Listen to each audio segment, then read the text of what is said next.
Let me take the delay off because I think I might be affecting it.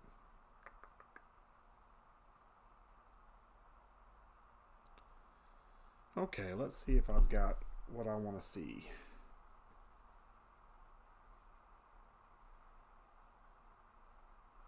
Alright.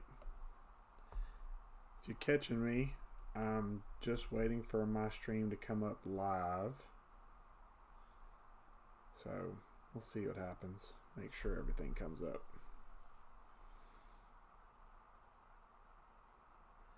Hey, there we go. Alrighty. We'll go ahead and get started here. I'm looking good. Frames look good. Alright. Maybe 2023 is my year after all, as far as this goes. So, hello and welcome back to Chiefsman's Corner. And this one is attempting to be done live for the first time in God knows how long. I do apologize for the hiatus since we got lost in the shuffle by EA on December 28th. But honestly, with that loss of our old things, because the last Chiefsman's Corner I did was going over, first off, I was a different team. Second off, I was hoping that we'd get off and we'd take about 2 weeks off, and when I come back, we'd be in the middle of a playoff race. Obviously, that didn't happen due to EA. I also had some work stuff that came up the first month of the year that really kind of just drug me down to the point where I didn't have a whole lot of energy to do this. I'm hoping I can get back to a live format again, but my internet will ultimately determine that. And so far, I must say, and I know I'm going to jinx it, but it seems like we are running pretty smooth right now. I don't have a whole lot of drop frames. I'm running on a bit of a delay. I'm trying out some different settings. So I'm hoping that this will work, and hopefully we can keep doing this again at that 9 p.m. Eastern, 8 p.m. Central time on Mondays. I am online and I am available to answer any questions and respond to comments you have on the podcast. I am your host, one of the leadership team in the WFL, Coach Winuvas of the Houston Texans. This show will dive into our Week 11 games, our players of the podcast, and hopefully some questions from our Ask the Chief area. However, as of the time I checked right before the broadcast, I didn't see any, which is fine. I do have a few off-season processes that I want to talk about that will be kind of getting into the implementation process very soon. Some things that we've done before. Just want to kind of reiterate everybody to what we'll be doing as we get to the end of the season. We'll also discuss some playoffs in this podcast, which will be after the Week 11 games. If anyone is tuned in live, welcome back. We're back finally. And thanks for listening. You can comment in the YouTube chat, as I said earlier, and I'll be responding to any and all comments that I see pop up there. If you're watching the recording of this, however, I still thank you for watching. Any and all support is appreciated. You guys know, especially when we had the restart, without you guys, the WFL doesn't exist. The first thing I want to talk about tonight, as I always lead off in these shows, WFL's incentive plan. This plan allows you to get some perks that aren't available for every member simply by doing some extracurricular activities that involve WFL. Anything from Twitter to articles on the Neon Sports site to commenting or participating in this show, even chatting in Discord can earn you points. Anything that makes the WFL a more immersive experience and increases its presence in the Madden community earns you some sort of credit. Link to the incentive plan is available using the command /incentive plan in Discord. That is //incentive plan, all one word, in Discord. If you need help finding that, you can type in /help, click on the blue face icon, click on plugins, click on commands, or tap it if you're on a phone, and then that'll take you to all the commands, and that'll list all the commands that you can type in Discord that are custom commands from our Me6 bot.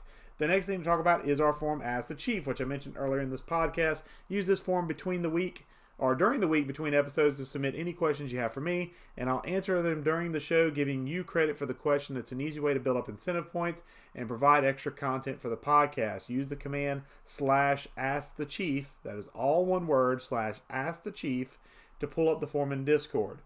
With the end of the season coming closer, and I'll go in more detail about this at the end of the show, barring any questions from our Ask the Chief spot, this will be asking folks to fill out our end of season survey. This survey is completely optional, but it does give you an opportunity to speak up on any issues you see in WFL, both good and bad. I respond via DM to any survey turned in, and I am the only one that reads the surveys. I want the WFL to be a destination league, and this is one process we use to keep us moving in a positive direction. Use the custom command /WFL survey in Discord to get a link to the survey in the next few game weeks. That is WFL survey, all one word, with a / in front. You can type that in any Discord channel, and you will get that command, or you will get that form sent to you via DM. With housekeeping out of the way, let's recap the scores and action from Week 11 and highlight my offensive and defensive players of the podcast from that week. And we're going to bring this up here as I get off of my script that I've been reading and we get onto the action. Miami with a 36-18 win over the New England Patriots, a.k.a. CPU land. Miami moves to 7-3 on the season. The woeful Patriots are 0-10. In Week 11 action, the Dallas Cowboys come away with a 31-10 simulated win, I do believe, over the Buffalo Bills.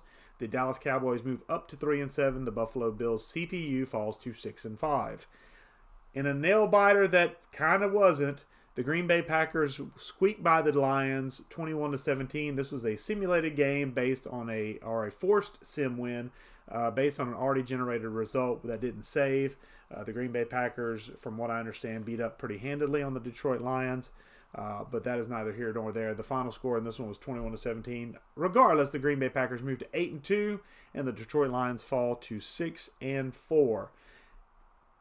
Week 11 action between the Texans and the Falcons. Unfortunately, this one was a simulated affair as the Falcons was out of town and unable to play, and I didn't want to play the CPU Falcons. I don't like playing CPU games against a user-based team, so I usually let it go to a straight sim. And in the straight sim, thank God for Bryce Young looking intelligent when I don't control him. 34-27 your final there. Houston moves to 500 at a 5-5 record. Atlanta falls to 500 with a 5-5 record. In Week 11 Game of the Week action, we had the Philadelphia Eagles getting a little bit embarrassed by the New York Giants in divisional action. The Giants moved to 8-3 on the season with the 35-17 victory, and the Philadelphia Eagles fall to 7-3 on the season. The Jacksonville Jaguars and the San Francisco 49ers met and unfortunately did not play due to scheduling conflicts or lack of scheduling. The 49ers did attempt to make scheduling plans, so the Jacksonville Jaguars were forced lost as a result since they did not answer those requests. And the 49ers squeaked by in the simulated forced result, 21-18 is your final. Jacksonville falls to 3-8. San Francisco moves up to 3-7. Week 11 action between the Pittsburgh Steelers and the Bengals. Lots of divisional matchups here as the Pittsburgh Steelers win going out 44-30 is your final. Pittsburgh moves to 7-3 with Anthony Richardson at the helm, the number four overall pick in this past WFL draft. And the Cincinnati Bengals fall to 8-4, still very much in the hunt in the AFC North. Indianapolis beats Tennessee 27-13 is your final there in a simulated game. Indianapolis moves up to 3-8, and unfortunately the Tennessee Titans fall to 1-10 on the season. In a really kind of a little bit of a surprise, the Los Angeles Rams go into Seattle and beat the brakes off the Seahawks. 31-3 is your final there. The Rams move up to 7-3 in that AFC or NFC West division, and the Seahawks fall to 500 at 5-5. Looks like Coach Hawk is having a little bit of a difficult time getting the Seahawks defense to do what he wants to do there in Seattle. The Bears continue their undefeated streak, going to 10-0 with a 37-27 victory over the Kansas City Chiefs. Kansas City falls to 6-5, but it's not without some effort from one of our players of the podcast, which I'll talk about here after I go through these scores. Arizona and Washington in a tight contest, but Washington ekes out a 4-point win. 37-33 is your final there. The Washington Commanders move to 6-4 on the season, while the Arizona Cardinals come back to 5-5, tied with the Seattle Seahawks there in the NFC West. In CPU versus user action, the Tampa Bay Buccaneers take care of business against the New Orleans Saints. 22-10 is your final. Tampa Bay moves to 9-2 and keeps pace with the Bears and with the Green Bay Packers. The New Orleans Saints CPU falls to 3-8. in what I believe was a CPU game. I cannot remember if it actually got played or not. It may have. But either way, Kobe and the Jets come out victorious over the Los Angeles Chargers. 38-27 is your final there. New York, the Jets, move to 8-3. The Los Angeles Chargers fall to 4-7 on the season.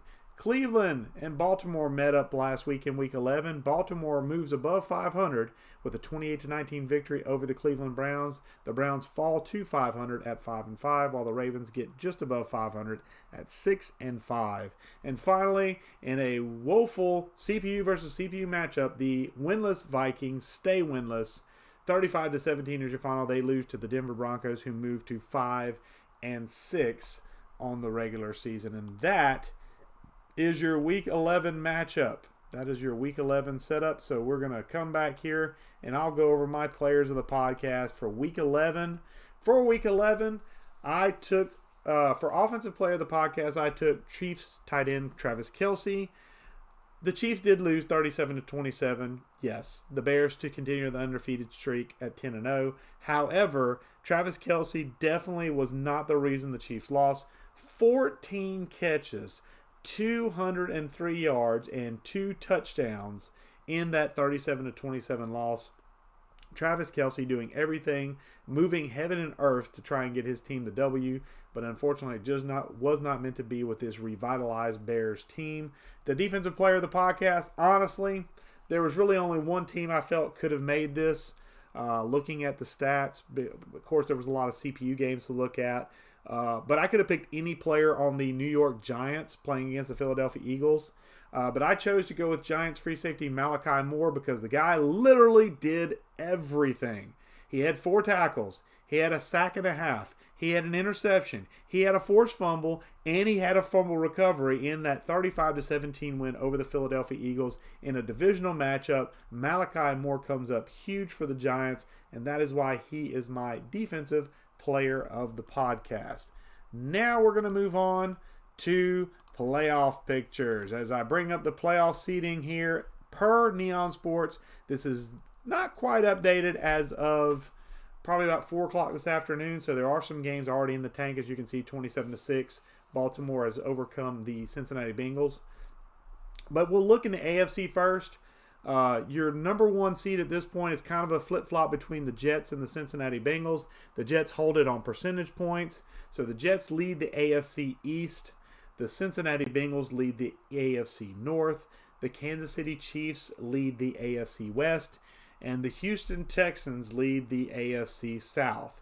But you can look down this list and you look at 5, 6, 7, 8, and even 9 and 10, which are currently CPU teams. 5, 6, 7, and 8 are all in the hunt for their division, especially the AFC North. The Cincinnati Bengals cannot sit lightly with Pittsburgh a game back, Baltimore 2 games back, with a game in hand now with a win this week against them. And then Cleveland at 500 is right there. If Cincinnati falters a little bit down the stretch, which they have lost 2 straight, you've got to look at see if maybe Pittsburgh sneaks in and gets that number 2 spot, or maybe sneaks into a number 3 spot, maybe falls down a little bit as KC moves up the ladder. Houston, as I scroll down, I'll show you the divisions. Houston is just in an ugly division. The AFC South is very similar to the real NFL's NFC South this past year. Nobody wants to win it. Everybody wants to just be the loser there. Right now, the Houston Texans are the best losers of the bunch at 5-5. They do have a really tough schedule. They have the Panthers coming. They have the Panthers this week. They have the Colts next week, so that could be an interesting matchup. That's actually the last CPU team that the Texans will have on their schedule. Everything after the Colts game next week will be against users, and tough users at that. They still have the Browns. They still have the Ravens. They still have the Bucks. They have a lot of teams left that are really, really tough and winning well in the AFC North or in the NFC as a whole. So the Texans, I feel like, will come back down to earth, if you can say coming down from 500 is back down to earth. I kind of see the Jacksonville Jaguars and Milboy, if he can actually get plugged in and get some games scheduled and played, I think he overtakes and takes that division and takes it away from Houston. And there's only one team making it out of the AFC South. So if you don't win the AFC South, you're not making it. I feel like maybe potentially all the teams in the AFC North might make the playoffs at this point, just from the standpoint of the quality of the division. There's no team below 500 right now. You got an AFC East. You got Miami fighting for a spot as well. They're in that one of those wild card spots. They definitely need to be respected with Tua Tagovailoa, Tyreek Hill, Jalen Waddle. They have a ton of weapons on offense that can score with anybody. And in the West, you have two teams. You have KC and Las Vegas are our two usual teams. Denver and the Los Angeles Chargers are currently CPU teams. So basically at this point, Banshee Man has a kind of a comfortable lead there in the AFC West. Steve's been struggling a little bit, took a little bit of time away from the game. Hopefully we see him come back soon and get back to playing some games. But for right now, he's kind of AWOL right now. We're giving him a break, mentally speaking. So if you play him, by the way, just be aware that he will be on autopilot. So just let your leadership know, and we'll pop him on autopilot. But that's the AFC side playoff-wise. The NFC, my God, the NFC is such a monster gauntlet. If you look at the AFC, the top 10, any of those top 10 teams could legitimately make their way into the playoffs in one of those top 7 spots. Chicago is obviously the king of the realm at 10-0. Tampa Bay is right there at 9-2. They're recovering quite nicely from the post-Tom Brady era. You got the Giants at 8-3. Daniel Jones is killing it, I do believe. The Rams are 7-3. They're a tough team with their user. They're on the defensive end edge. He is very good on that defensive end, rushing the passer, getting after the run there. So the Rams are really tough, and Aaron Donald's always a tough customer. You have the Green Bay Packers there floating around at 8-2. He is currently not leading the North, which is unusual to say about Meek Boy, but I definitely would not want to play Meek Boy at any point in these playoffs. That's one of those that if you're Chicago, you're gunning for the number 1 seed. You don't want to see any of these guys until that second round. You want that first round bye. You got the Philadelphia Eagles, who did have a tough loss last week against the Giants, but are looking to bounce back against the Cowboys this week. And then you have the Commanders in the 7th spot right now, but right behind them is Polio and the Detroit Lions at 6-4. Studley's right there at 5-5 with the Atlanta Falcons, and then Juke is right there at 5-5 with the Arizona Cardinals. The AFC or the NFC West is a winnable division. The Rams are only 2 games up there, and I think that even though they've been winning well, I think they are a beatable team, even though they really did kind of mollywop the Seahawks this past week. I do think they're a beatable team if you play and strategize properly and can just execute your own game plan. I think they can be stymied a little bit. I think Juke has the talent to do it. If anybody from that bottom end area were to sneak up and not surprise me, it would be Juke. But I'm not going to put anything past Polio. That high octane Lions offense. I mean, he's got C.J. Stroud at quarterback. He's got Jameson Williams. He's got he's got Amon-Ra St. Brown. He's got Brandon Cooks. He's got weapons all over the place to throw and run. He's got DeAndre Swift. He's got all kinds of weapons there and has been playing very well this season. Even without his quarterback for 6 weeks, I think he got injured and managed to keep his head above water. He's got C.J. Stroud now for the back end of the season. So look out and watch and see if Detroit, and obviously like the Commanders, I could see the Commanders jumping up a couple of seeds, maybe overtaking Philadelphia, maybe even overtaking Green Bay if Green Bay starts to falter there down the stretch. And Rim is a real tough customer as well. He's really good offensively. That NFC, I would not want to be in the NFC right now. Anybody in that top 10 and even the top 11 or 12, because we're excluding a couple of good teams there in Seattle, I know for sure. We're excluding Carolina. We're excluding even Too Cold in San Francisco can come up and bite you if you're not careful. There's a lot of teams that might not be in the playoff hunt, but will play spoiler from a user standpoint. I know Cooley G is fairly new to us, playing as his Dallas Cowboys, but I feel like he's a better user than he's been letting on. He's kind of trying to learn the league, learn what we do and how we operate.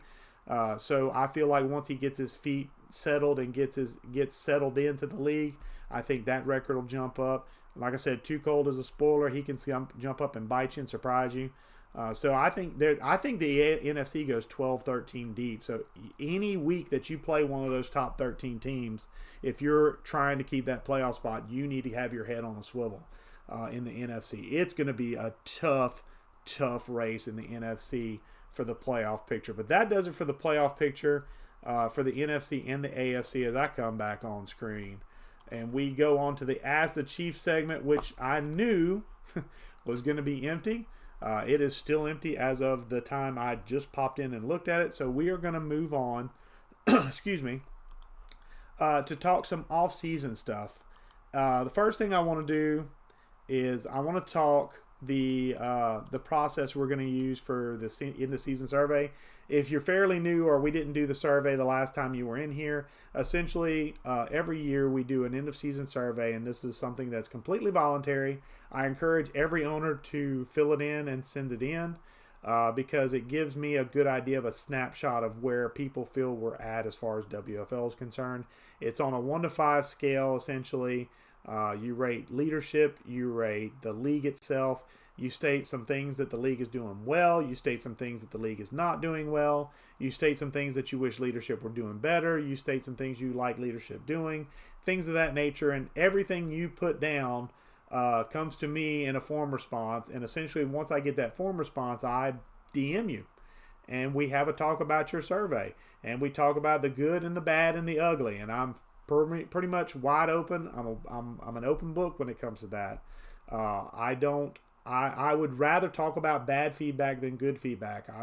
I am not one that enjoys having those uncomfortable conversations about needing to improve in things, but at the same time, I'm not afraid to have them. I just don't like to have them. Nobody does. But if we're not trying to improve the league every season, every time we get to the end of the season, we should be looking for something to improve. And if we can't do that, if we're not doing that, then we're stagnating. If we're stagnating, we're not growing. And if we're not growing, we're dying. So the big thing is these surveys are important to me. They're also important to you too from an incentive standpoint. You do get incentive points for turning in the survey. It's not long. It takes 5 to 10 minutes of your time, maybe longer if you have a lot of stuff on your mind that you want to express about the WFL, good or bad. And just be ready to have a talk with me via DM. Again, I am the only person that reads these surveys, period. I don't share them with anybody. I don't talk with them with leadership. Nobody ever sees what you submit except me. So if you have anything to say about leadership, that's the time to say it and speak your mind. If you feel like something's going on with certain members of leadership, and I'm not trying to stir up a controversy or drama or anything, I'm just simply speaking matter-of-factly. If you think something is wrong with leadership or members of leadership in particular, that's your time to speak your mind and make your concerns known. Even if it's with me, especially if it's with me, I want those concerns known because I want to speak man to man about it, and I want to know what I can do to be better. If it's something I can change to be better, if it's something I can't change, we might agree to disagree and move on with life. It might be something where you might want something or try to talk about something that I don't think works for the WFL, but I want to tell you why I don't think it works, and I want to have that back and forth dialogue. So this is not a one-way street for communication. This is not what I would call a, quote, excuse the language, bitch session. But I want you to be able to speak your mind respectfully about anything and everything you feel isn't great in WFL or isn't good in WFL, what we could improve upon. And if it's something I see that I think needs work, we will do it. Last survey we had, actually, we implemented something, the Sportsman of the Year, because somebody put in their survey, hey, I think we should improve upon or help the morale of folks that aren't having a good season, give them some kind of reward for just hanging around and doing the right things in the league. And I said, that's a great idea. So we implemented it that off season. We didn't even wait to do it the following season. We started with the Sportsman of the Year. The first one that won it was Studley of the Falcons. We'll have a winner this year. Anybody that's below 500 will be eligible. That is a user. And essentially it's voted on by the Associated Press, which is a group of members in the WFL that are basically like essentially our Associated Press. They vote for our awards. They vote for MVP. They vote for Offensive Rookie of the Year, Defensive Rookie of the Year, both NFC and AFC. They vote on Players of the Year for NFC and AFC for offense and defense, and they vote on the WFL All-Pro team. And all those things can earn you attribute points in the offseason that you can boost those specific players that win those specific awards. So that's a really good thing that we do, and part of that is tied into that survey. All you got to do is just give us some feedback. Again, a couple minutes of your time. It's always appreciated, and it's always welcomed. And just be aware that when you do send that in, you will be hearing from me for feedback. So don't expect it to be something where you just send it in and forget about it. Be prepared to kind of have a little tete-a-tete, one-on-one conversation with it, because I do want to acknowledge the fact that you took the time to put that survey in. So I think I should reward that time by at least acknowledging that, yes, I got it. Yes, I read it. And this is the things I feel like are good that you put in. These are the things I don't think are as good. And this is why. I don't ever want to say this is bad and just leave it at that. I want to give you a reason why, because you deserve a reason why that I may not agree with what you're thinking. And I want to put that reason out there so that way you understand our position in WFL. And so hopefully we can come to some sort of agreement. Even if you don't like the way it's done, if you can understand the process a little better, then I've done my job. So that's one of the things we do as the off-season survey. And the other thing is those awards I mentioned. The Associated Press, which we currently have 5 members. At some point, I'm going to be putting out flyers for them to go ahead and start beginning to tally up votes. Still a little bit early. We're in week 12. Probably about week 15 or 16, I'm going to start kind of summoning them up and saying, hey, we need to start getting these things in. And we should have an all-pro team ready for you by the time the playoffs start. One other thing, the playoffs in general are coming up. And I know we've got a few new guys, but most of us are old hat guys as far as WFL is concerned. I will state this. I've encouraged folks to put forth a form for gameplay if you see any sort of gameplay issues in a game. And I've also encouraged people to put in a form even if you're not participating in the game. If you're watching the stream and you see an issue, do not feel unobliged to post that, hey, I saw this issue in this game. Use the gameplay forms to do so, though. Mainly because I can't watch every game. I'm the gameplay guy. I'm responsible to watch most of these games and check for these rules violations. But I literally can't watch everything. And I don't want the first problem I ever hear about to be in the playoffs with somebody. Because I'm going to look back. I'll be honest, until within the last week, the only person that's put in a gameplay form this season, has been me. That tells me that everybody's playing clean. And yet I've watched streams and not everybody's playing clean by WFL rules. So be aware that I want to create more of a neighborhood watch around our gameplay and our content. All the streams post in WFL Network. I'm not asking you to sit and watch the whole thing. I'm not asking you to even watch half of it or whatever. But if you start watching, or if you're observing the game and you see something, make a note of it and send in a link with the gameplay stream saying, hey, I found this issue. Here's the link to the stream. The gameplay form is much simplified from what it was. I actually had somebody finally turn in a form, but they turned in the old form. And I wonder how that ever worked, because that was a nightmare compared to our new form. Our new form is very simple. Submit the team you are, which does not have to be a team that's playing the game. Submit the team you're reporting. Submit a stream link.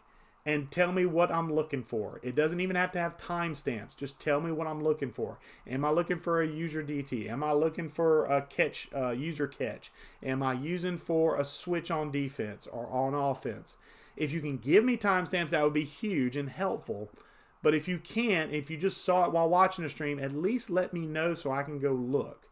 Because if I start seeing playoff issues with playoff teams having gameplay issues, do remember, every playoff team that's going to be a playoff team, do remember, punishments will take effect in the playoffs regardless of if this is your first offense or not. Every gameplay offense that's reported and viewed in the playoffs is an automatic suspension. There is no ifs, there is no ands, there is no buts. Okay? Be aware of that. Be mindful of that. Because I would hate to see your first violation be in the playoffs, lose a couple of players, then lose your next playoff game and get mad at me and the league because you lost because you broke rules. Should have been reported sooner. You need to look at your fellow owners and go, hey, why didn't y'all stop me sooner? Okay? That needs to be part of the mentality we have around gameplay. It's not It shouldn't be viewed as well, they cheated me, so I'm going to report them. Yeah, that's the way it's going to be most of the time. That's the way you're going to feel. That's why that cooldown rule's in effect. But anybody can report any game at any time. I want us to have more of a neighborhood watch mentality, and I want us to feel like anytime we're playing, somebody's watching our gameplay, and we need to be at the top of our game as far as from a gameplay standpoint, as far as rules go.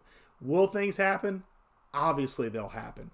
Sometimes they happen. Sometimes in the heat of a moment, you might accidentally pull a horizontal run. Sometimes in the heat of a moment, you might do some things. You might blitz a guy that should have been in coverage instead of be blitzing.